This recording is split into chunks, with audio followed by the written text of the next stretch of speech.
नमः शिवाय। श्री महालक्ष्मी नमः। नमो भगवते वासुदेवाय। जय मां सरस्वती। जय श्री कृष्ण।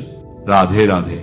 आज हम बात करेंगे बहुत ही महत्वपूर्ण दिवस पर। वह दिन होता है अचला सप्तमी, माघ शुक्ल सप्तमी, अर्थात माघ मास के शुक्ल पक्ष की सप्तमी तिथि।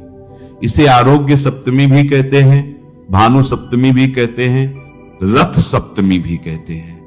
ये सप्तमी तिथि अनंत पुण्य देने वाली है। अनेकों पुराणों में इसकी महिमा का वर्णन किया गया है। यहां मैं आपको बताऊंगा कि किस पुराण में क्या लिखा है, इस दिन क्या करना चाहिए, कैसे आप अपने दुर्भाग्य को सौभाग्य में बदल सकते हैं। क्योंकि ये जो माघ का महीना है ना, इसमें बहुत सारे शुभ अवसर आते हैं और उन्हीं में से सबसे बड़ा शुभ अवसर होता है ये अचला सप्तमी, जो माघ मास के शुक्ल पक्ष की सप्तमी तिथि होती है। इस दिन जो भगवान नारायण का पूजन करता है, गुरुजनों की सेवा करता है, ब्राह्मण की सेवा करता है, दान करता है, गरीबों की सहायता करता है और भी बहुत से ऐसे कार्य करता है जो इस दिन किए जाते हैं तो मनुष्य का दुर्भाग्य सौभाग्य में बदल जाता है। क्योंकि इस दिन किए जाने वाले ये सत्कर्म आपको करोड़ गुना पुण्य देने वाले होते हैं। माघे मासी सीते पक्षे सप्तमी कोटि भास्कर, क्या उत्तम लिखा है। माघ मास के शुक्ल पक्ष की जो सप्तमी तिथि है वह कोटि भास्कर के बराबर अर्थात करोड़ों सूर्य के समान पुण्यदायिनी है। जैसे करोड़ों सूर्यों का प्रकाश होता है वैसे ही यह तिथि आपके जीवन को प्रकाशित कर सकती है। इस तिथि का आपको अवश्य लाभ लेना चाहिए। इसकी क्या महिमा है, किस पुराण में क्या वर्णित है, क्या कार्य करने चाहिए, क्या कार्य नहीं करने चाहिए और कैसे आप इस एक दिन में संपूर्ण माघ स्नान का फल प्राप्त कर सकते हैं, ये सब आज जानेंगे। केवल एक दिन में पूरे माघ स्नान का फल आपको प्राप्त हो जाएगा। और ये मैं नहीं कह रहा, ये पुराण कहते हैं, पुराणों में इसकी महिमा लिखी है। तो विस्तार से सुनिए, समझिए और उसका लाभ लीजिए। बड़ा दिन है, जीवन को परिवर्तित कर देने वाला दिन है। अब बात करते हैं माघ शुक्ल सप्तमी की महिमा की, अचला सप्तमी की। फिर बताएंगे कि क्या करना है और क्या नहीं करना है। दर्शकों, यह तिथि बहुत ही महत्वपूर्ण होती है, माघ मास के शुक्ल पक्ष की सप्तमी। जैसा कि मैंने आरंभ में बताया, इसके नाम अनेक हैं। इसको अचला सप्तमी कहते हैं, सूर्य सप्तमी कहते हैं और रथ सप्तमी भी कहते हैं। इसको रथ सप्तमी क्यों कहते हैं? क्योंकि इसी दिन भगवान सूर्यदेव सर्वप्रथम अपने रथ पर आरूढ़ हुए थे। इसीलिए इस तिथि को रथ सप्तमी कहा जाता है। इस तिथि के विषय में पुराण बताते हैं कि इस दिन किया गया दान, पुण्य, जप और तप सब अक्षय माना जाता है। अक्षय अर्थात जो कभी नष्ट नहीं होता, जो कभी समाप्त नहीं होता। माघ मास के शुक्ल पक्ष की सप्तमी तिथि आपके जीवन से दरिद्रता को समाप्त कर देती है और भगवान सूर्य का आशीर्वाद प्रदान करने वाली है। अब बात करते हैं कि इसका लाभ कैसे लेना है। प्रिय दर्शकों, इस दिन आप व्रत अवश्य करिएगा। केवल एक दिन का व्रत करना है। यदि आप एक दिन व्रत करते हैं, दान पुण्य करते हैं, भगवान सूर्य को अर्घ्य प्रदान करते हैं, आदित्य हृदय स्तोत्र का पाठ करते हैं या सुनते हैं, भगवान के नाम का जप करते हैं, किसी गरीब की सहायता करते हैं, पक्षियों को चारा डालते हैं या चींटियों को दाना डालते हैं, तो ये सभी कर्म जो पुण्य देंगे वह अक्षय हो जाएगा। जब पुण्य कर्म बढ़ते हैं तो जीवन से दुखों का अंत होता है। ये पुण्य इस जीवन में भी काम आते हैं और परलोक की यात्रा को भी सरल बनाते हैं। इसी कारण ईश्वर ने ये महत्वपूर्ण तिथियां बनाई हैं ताकि मनुष्य इनका लाभ ले सके। कलयुग में इन तिथियों का विशेष महत्व है। शास्त्र कहते हैं कि अचला सप्तमी के दिन भगवान नारायण का पूजन, गुरु पूजन और दान आपको संपूर्ण माघ स्नान का फल और वर्ष भर के सभी रविवार व्रतों का पुण्य प्रदान करता है। केवल एक दिन के इन कर्मों से पूरे माघ स्नान का फल प्राप्त हो जाता है। अब स्नान की विधि जानिए। पद्म पुराण कहता है जब सूर्यदेव लालिमा युक्त हो, अर्थात सूर्योदय के समय या उससे पूर्व स्नान करना चाहिए। स्नान के लिए पात्र को स्वच्छ करें, उसमें थोड़ा गंगा जल डालें, काले तिल डालें और उसी जल से स्नान करें। स्नान के समय साबुन का प्रयोग न करें, तिल का उबटन या हल्दी बेसन का उबटन प्रयोग करें। स्नान के पश्चात व्रत करें। व्रत में केवल दूध और फल ग्रहण करें और अगले दिन पारण करें।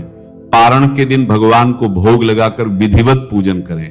कुल नारद पुराण में बताया गया है कि इस दिन आग के 7 पत्ते और बेर के 7 पत्ते सिर पर रखकर स्नान करने से 7 जन्मों के पापों का नाश हो जाता है। जब पापों का नाश होता है तब लक्ष्मी की प्राप्ति होती है और जीवन में सुख समृद्धि आती है। भविष्य पुराण, नारद पुराण और चंद्रिका ग्रंथ सभी इस तिथि को सूर्य ग्रहण के समान फलदायी बताते हैं। अर्थात इस दिन किया गया स्नान, दान और जप कोटि सूर्य ग्रहण के समान फल देता है।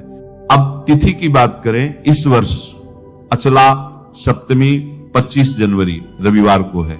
रविवार होने से इसकी महिमा और अधिक बढ़ जाती है। इस दिन सूर्योदय से पूर्व उठें, स्नान करें, सूर्यदेव को अर्घ्य दें, आदित्य हृदय स्तोत्र का पाठ करें, भगवान नारायण का पूजन करें, ब्राह्मणों और गरीबों को दान दें, गौ माता को चारा दें, पक्षियों और चींटियों को अन्न दें।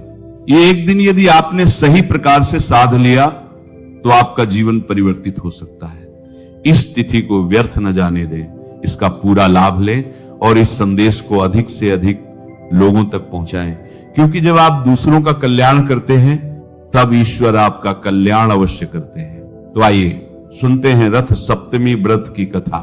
तो बोलिए प्रेम से भगवान सूर्य देव की जय। शास्त्रों के अनुसार भगवान श्री कृष्ण के पुत्र शांब को अपने शारीरिक बल पर बड़ा ही अभिमान था। एक बार दुर्वासा श्री भगवान श्री कृष्ण से मिलने आए। वे बहुत अधिक दिनों तक तप करके आए थे और इस कारण उनका शरीर बहुत दुर्बल हो चुका था। शांब उनकी दुर्बलता को देखकर जोर जोर से हंसने लगा और अपने अभिमान के चलते उनका अपमान कर बैठा। तब दुर्वासा ऋषि अत्यंत क्रोधित हो गए और शांब की दृष्टि को देखकर उसे कुष्ठ होने का शाप दे दिया। शांब की यह स्थिति देखकर भगवान श्री कृष्ण ने उसे भगवान सूर्यदेव की उपासना करने को कहा। पिता की आज्ञा पाकर शांब ने भगवान सूर्य की आराधना करना प्रारंभ की, जिसके फलस्वरूप कुछ ही समय पश्चात उसे कुष्ठ रोग से मुक्ति प्राप्त हो गई। दूसरी कथा के अनुसार भविष्य पुराण की कथा है। एक गणिका ने अपने जीवन में कभी कोई दान पुण्य का कार्य नहीं किया।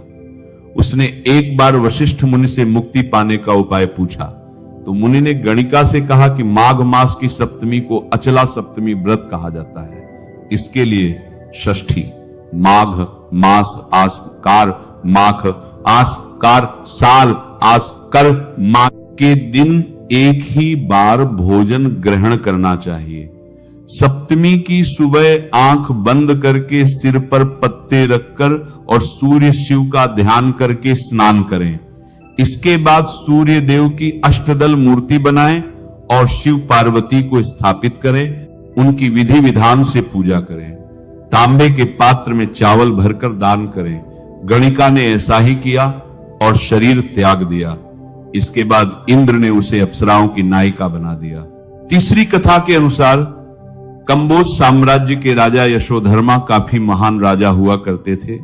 उनके साम्राज्य को संभालने के लिए कोई उनका उत्तराधिकारी नहीं था।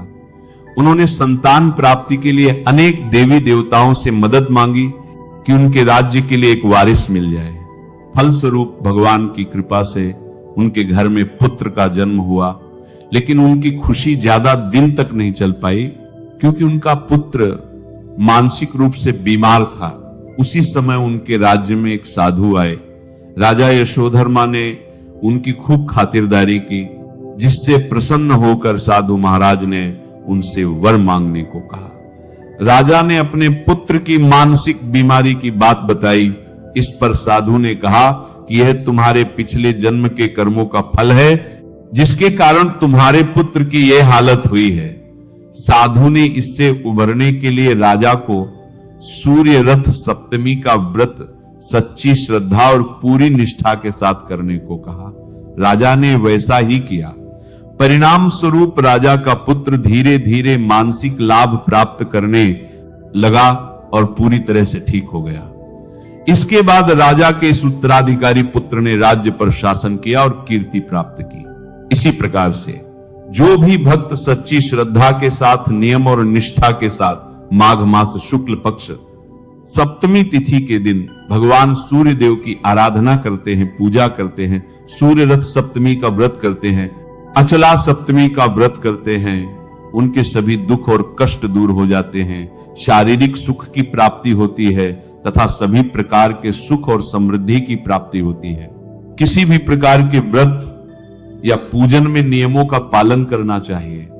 किसी भी प्रकार के व्रत में शुद्धता और सात्विकता का पालन करना चाहिए, ब्रह्मचर्य का पालन करना चाहिए, किसी के ऊपर बिल्कुल भी क्रोध नहीं करना चाहिए, सदा ही धर्म का आचरण करना चाहिए और प्रभु पर विश्वास रखते हुए व्रत को करना चाहिए।